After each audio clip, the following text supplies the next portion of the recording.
c'est la 7e édition de la Semaine olympique et paralympique sur le thème de l'inclusion. L'occasion de mettre davantage de sport dans le quotidien de nos collégiens. L'occasion également de faire évoluer leur regard sur le handicap en y intégrant des séances de parasport. C'est ce que nous découvrons aujourd'hui au Collège de la Pléiade à Sevran. La SOP 2023, c'est parti. Ici c'est...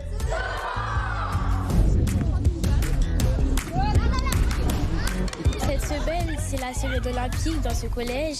On a découvert le tennis fauteuil, on a fait de l'escrime. Je trouve que c'est important de faire comprendre ça à des jeunes de notre âge, que même les personnes qui ont des handicaps physiques ou mentaux peuvent aussi faire du sport. Avant, je me moquais et là, je commence à apprendre que c'est difficile pour eux. Bonjour Monsieur Comte. Bonjour, bienvenue au collège. Merci. C'est la semaine olympique dans votre collège sous le thème de l'inclusion cette année. Quel est le programme ? Bien écoutez, on va proposer aux élèves effectivement un menu sportif où on les place dans une situation de handicap en y associant des clubs qui viennent à cette occasion sur cette année précisément. Justement, ces séances de sport partagées pour découvrir le handicap, est-ce que ça fait évoluer le regard des plus jeunes sur le handicap ? Oui, en fait, non seulement ils ont une sensibilisation avant de participer à ces ateliers, et puis on a également la participation de sportifs qui sont porteurs de handicap également, et donc ça les place vraiment in situ par rapport à la pratique d'un sport dans ce cadre. Merci beaucoup, Voilà. Monsieur Comte. Merci à vous.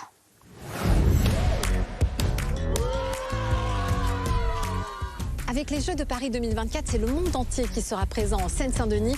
L'occasion pour le département de proposer le dispositif 130 pays dans 130 collèges. Et c'est Emmanuel Constant qui nous en parle le mieux. Bonjour Monsieur Constant. Bonjour. Alors en quoi consiste ce programme 130 pays dans 130 collèges ?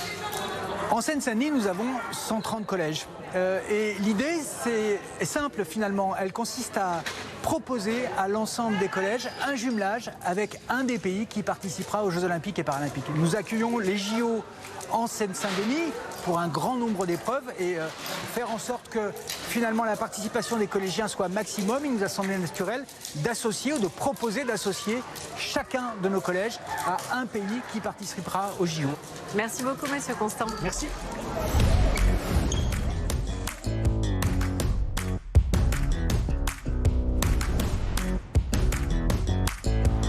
Et justement, le collège Corot au Raincy participe activement à ce programme. Nous y retrouvons Madame Guiter qui a orchestré tout le projet. Bonjour Madame Guiter. Oyo. Alors, votre collège a été sélectionné pour bénéficier du programme 130 pays dans 130 collèges. Comment est-ce que ça s'est passé ? Quel pays vous avez sélectionné, même si je crois qu'on a déjà un petit indice ? Un petit. On a choisi le Japon parce que les élèves étaient à fond dans cette culture. Et du coup, dans ce cadre-là, on a organisé un voyage à Tokyo avec le club manga et le club K-pop. On a aussi un projet culture au collège où Mathias Vick, un photographe, vient aider les élèves à faire un photoreportage sur des sportifs, notamment des parasportifs. Et moi aussi, j'ai quelques notions. Arigato. L-O-V-I.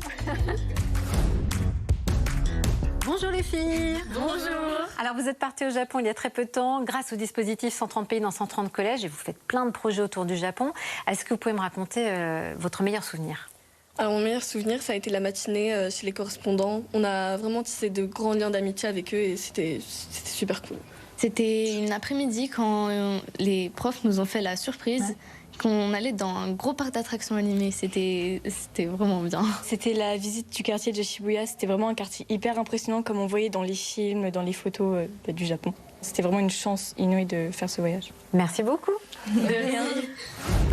Tous ces dispositifs mis en place par la Seine-Saint-Denis et soutenus par Paris 2024 bénéficient aux collégiens du département pour qui ces Jeux peuvent être un formidable levier de réussite éducative où les valeurs de l'olympisme sont à l'honneur mais aussi celles de l'égalité et de l'inclusion des élèves en situation de handicap. Vous retrouverez toutes ces informations sur le site du département de la Seine-Saint-Denis et moi, je vous dis à bientôt.